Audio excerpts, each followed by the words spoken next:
Yo, what up YouTube? Explosive movement patterns here, back again with yet another video, and today I'm going to be discussing with you speed drills, what they are, what they're useful for, and how to understand how to properly put them in your training. So when I'm referencing speed drills, I'm pretty much talking about things like A skips, B skips, or A runs, pretty much any type of movement that's isolating a certain aspect of the sprint, and you're basically drilling that over and over.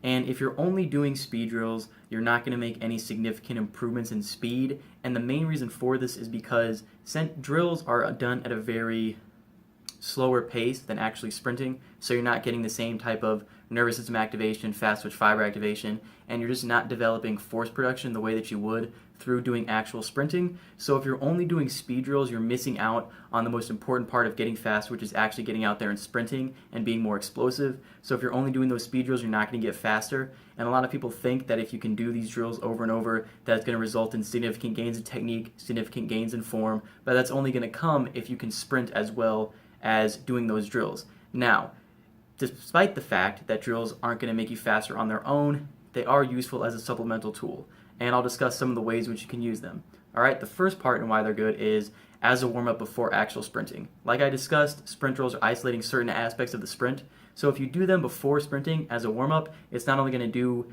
things like, get your heart rate up, get your body warmed up, get your nervous system ready, but you're going to be working on different aspects of the sprint, so when you start doing your actual sprinting workout, the goal is to apply the things you've done during the drills into the sprinting. So the drills are useful to get your body warmed up and to put you in the positions necessary to achieve proper form during the actual sprint itself.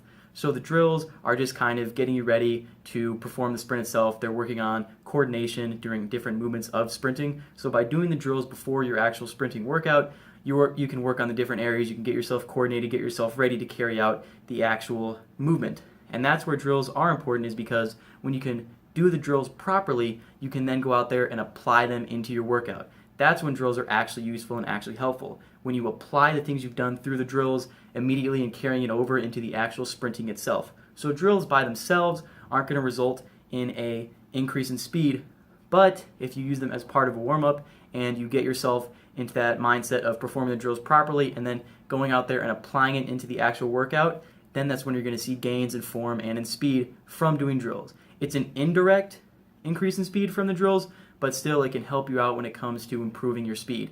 Now, the other ways in which you can do drills are for strengthening different muscle groups in a certain kind of way and for conditioning. Now, when it comes to the muscle groups, one thing that you can do with things like high knees, doing high knees for an extended period of time, really works on strengthening the hip flexors. Now, there's some discussion on how important the hip flexors are, how important hip flexor strengthening is in order to sprint faster, but there is no doubt that hip flexors contribute a lot and are activated a lot during sprinting. So whenever you're doing something like high knees for an extended period of time, you are strengthening, your hip flexors, you are getting them stronger. And because of the fact that you're doing that, it could help in an increase in speed, and a lot of people tend to have tight and weak hip flexors, so one really easy way of strengthening your hip flexors is just going out there and doing high knees for an extended period of time. So that's another way in which speed drills can be used, is to strengthen muscles like the hip flexors, and that's another way you can kind of maybe increase your speed from doing those drills, just by strengthening certain muscles might be weak. Now, the last way in which speed drills can help are by doing conditioning. Like I discussed, speed drills aren't very CNS intensive, because you're not applying a lot of force to the ground, so they're relatively low impact compared to actually sprinting. So because of this, you can use speed drills as part of conditioning in maybe a circuit format. So on some recovery days, you might be doing a circuit where you're doing a lot of exercises at a lower intensity because you want your nervous system to recover, but you still want to work on things like conditioning. You can do things like doing drills for 30 yards with an easy stride out afterwards. You can do drills for an extended period of time, like I talked about, doing the high knees for an extended period of time.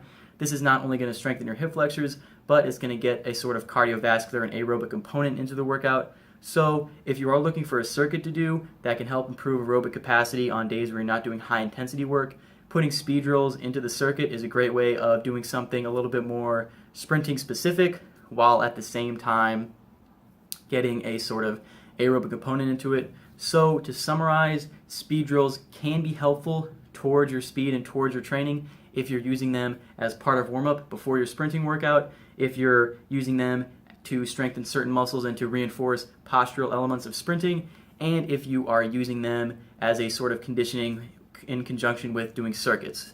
Now, It's important to remember that despite all this, speed drills are not the end-all be-all when it comes to improving sprint speed and improving athleticism. The main part of improving sprint speed is doing things like improving force production and then working on different technical components like posture and things of that nature. However, speed drills can be helpful towards your training if you treat them as a supplement and not the end-all be-all towards your training. Hope you guys enjoyed the video. Hope you learned a little bit more about speed drills. Explosive movement patterns signing off. Peace.